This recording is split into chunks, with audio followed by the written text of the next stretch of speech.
जय भीम। अस्सलाम वालेकुम साथियों, मैं Imtiaz Nadaf, Vanchit Bahujan Aghadi state spokes person. आज खुसूसन औरंगाबाद कॉन्स्टिट्यूंसी के अंदर जो हमारे उम्मीदवार हमने उतारे हैं वंचित बहुजन आघाड़ी की तरफ से, अफसर खान साहब, उनके ताल्लुक से बहुत सारी आड़ी टेढ़ी सही और गलत बातें माहौल के अंदर बड़ी छा रही है।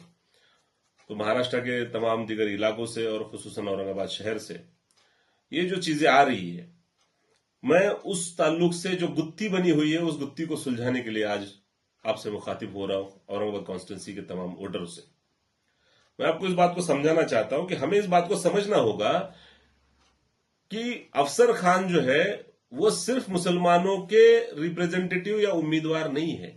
अफसर खान को जो उम्मीदवार बनाया गया है वो मजलूम कौमें, वंचित समूहों के तरफ से वो रिप्रेजेंटेटिव बने हुए हैं।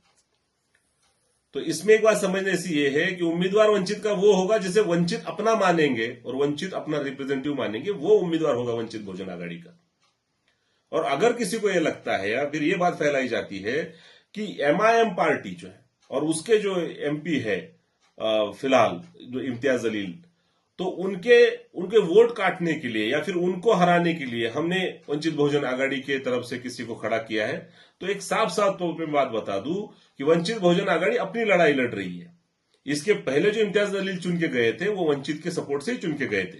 समझने वाली बात यह है कि उस वक्त 2019 में अगर इम्तियाज जलील को चुन के लाने में वंचितों ने अपना दमखम दिखाया है, अपनी कोशिश, अपनी मेहनत लगाई है, तो 2024 में ऐसा क्या हो गया कि उन्हीं वंचितों को इम्तियाज जलील अपनी पहली पसंद नहीं लग रहे हैं। और जहां तक बात है वोट काटने का, आप हमें एक बात बताइए, आप ये सोच सकते हो इस चीज को कि नवाब मलिक हो, बाबा सिद्दीकी हो, फरहान आजमी हो, नसीम खान हो, ये वेल सेटल लोग हैं पॉलिटिक्स के अंदर महाराष्ट्र के। इनके खिलाफ जब एमआईएम ने उम्मीदवार उतारे थे तो इसको आप किस नजर से देखोगे? इसको क्या न्याय दोगे आप? तो यहां पे समझने वाली चीज है कि औरंगाबाद के अंदर वंचित बहुजन आघाड़ी की तरफ से जो उम्मीदवार उतारा गया है उसको वही न्याय से देखा जाएगा, उसी नजर से देखा जाएगा जिस नजर से इन बाकी कैंडिडेट के खिलाफ जब एमआईएम ने उम्मीदवार उतारे थे तो उनको आपने जिस नजर से देखा हुआ था। समझने वाली बात यह है कि वंचितों के सपोर्ट को लेकर अगर हमारा कोई एमपी चुन के जाता है तो वो मजलूम कौमें ये भी चाहेंगी कि इन्हीं मुसलमान भाइयों की मदद से हम अपना भी कोई नुमाइंदा संसद तक भेजें, हम कायदे मंडल विधानसभा के अंदर अपना कोई नुमाइंदा भेजे। लेकिन गलती यह हुई कि उनके नुमाइंदे जब तक पहुंचेंगे या पहुंचने चाहिए थे तब तक सब्र नहीं किया गया, वहां से पीछे हटा गया, उस अलायंस को तोड़ा गया। अच्छा चलो ठीक है, ये छोटी मोटी बात है या फिर ये अलग चीज है, लेकिन दूसरी बात यह है कि खुद एडवोकेट बाला साहब अम्बेडकर को मुसलमानों ने सोलापुर अकोला से बड़ा नाराज किया।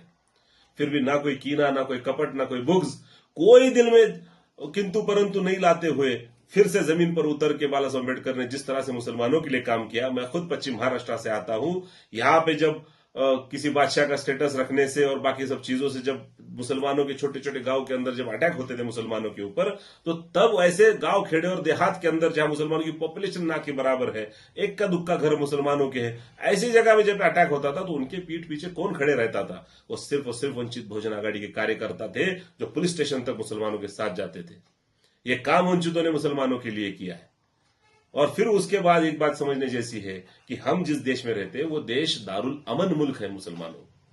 यहां पे सिर्फ मुसलमानों की राय नहीं सुनी जाएगी, यहां पे हमें बाकी गए दिगर मजहबों की राय के साथ अपनी राय को जमाना पड़ेगा, हमें उनके राय के साथ अपनी राय को मिलाना पड़ेगा। और वंचित समूह अगर इस बार इम्तियाज जलील को अपना रिप्रेजेंटेटिव नहीं मान रहा है और उसकी वंचित समूह की अगर पहली पसंद इस बार अगर अफसर खान है, तो मुसलमानों को भी ये चीज समझनी चाहिए कि इस बार अगर वंचितों का दिल नहीं मान रहा है तो हमें किसी भी हाल में इकट्ठा आना पड़ेगा, हमें मजलूम एकता का नारा देना पड़ेगा और हमें आके अपना नया रिप्रेजेंटेटिव वहां पे भेजना पड़ेगा। और जो लोग ये चाहते हैं कि वही एमपी बने, वही इम्तियाज जलील हमारा सदर बने या फिर एमपी बने और चुन के जाए, तो आपको एक बात मैं समझा दूं कि इस्लाम के अंदर शख्सियत परस्ती नहीं होती। बहुत भारी बात करता, बहुत काम करता, कुछ भी हो, लेकिन ऐसा नहीं होता। मैं आपको समझाने के लिए एग्जाम्पल के तौर पे एक बात बताता हूं कि खालिद बिन वलीद रजी अल्लाह तआला अन्हु बहुत ही फॉर्म में थे, बहुत फॉर्म में थे, कोई जंग नहीं हारते थे। लोगों का गुमान होने लगा कि मुसलमान क्यों जीत रहे हैं, क्योंकि उनके तरफ खालिद बिन वलीद जैसा कमांडर है। ये जब राय फैलने लगी, ये जब गुमान फैलने लगा, तो उमर बिन खत्ताब रजी अल्लाह तआला ने अपनी खिलाफत के अंदर खालिद बिन वलीद रजी अल्लाह तआला को रोका क्यों? क्योंकि ये राय वो बदलना चाहते थे कि मुसलमान जीतते इसलिए है क्योंकि अल्लाह चाहता है, इसलिए नहीं जीतते कि खालिद बिन वलीद जैसा कमांडर मुसलमानों के पास है। हमें इस चीज को समझना पड़ेगा। हमें इस मुल्क के अंदर रहते हुए हमें दूसरों की राय से राय जमानी पड़ेगी, और जो कॉन्स्टेंसी है, जो औरंगाबाद कॉन्स्टेंसी है, उस कॉन्स्टेंसी के अंदर सिर्फ मुसलमानों के वोटर पे कोई एमपी चुन के नहीं जाएगा मेरे भाइयों, ये आप ध्यान में रख लो। बाकियों के साथ गठजोड़ जरूरी का है।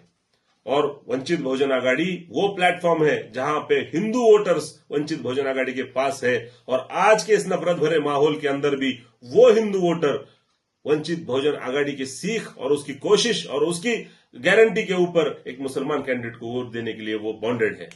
ये कमाल है वंचित बहुजन आघाड़ी का मेरे दोस्तों। हमें इस चीजों को समझना पड़ेगा।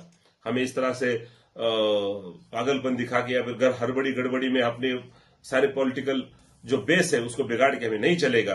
हमें इस चीज को मजबूती से थामना पड़ेगा। इकबाल का एक बड़ा खूबसूरत सा शेर है, आपको शेर पढ़ के सुनाता हूं कि दवाओं के तलाश में रहा दुआओं को छोड़कर, मैं रह ना सका अपनी खताओं को छोड़कर, हैरान हूं अपनी हसरतों पे इकबाल, हैरान हूं अपनी हसरतों पे इकबाल, मैंने खुदा से सब कुछ मांग लिया बस खुदा को छोड़कर। ऐ मुसलमानों, तुमने सियासत तो कर ली लेकिन सियासत छोड़कर। सिर्फ उम्मीदवार लड़ाना और इसी को लाओ उसी को लाओ, ये एक सियासत नहीं होती। सियासत में समझदारी बड़ी अहम चीज है। मैं उम्मीद करता हूं कि अफसर खान के ताल्लुक से जो कुछ भी बातें लंबी चौड़ी खींची जा रही है, अफसर खान के आयबों को ढूंढा जा रहा है कि अफसर खान ऐसा है वैसा है, ये सब करने से बेहतर है कि हम मजलूम कौमों की पसंद अगर अफसर खान है तो उनकी राय से अपनी राय मिलाए और उनके हाथों में हाथ देकर हम इस उम्मीदवार को चुन के लाए। मैं इंशाल्लाह उम्मीद करता हूं कि मेरी इस बात को आप बड़े गौर फिक्र से तस्लीम करोगे और इस पर एतबार करोगे इंशाअल्लाह ताला। और आने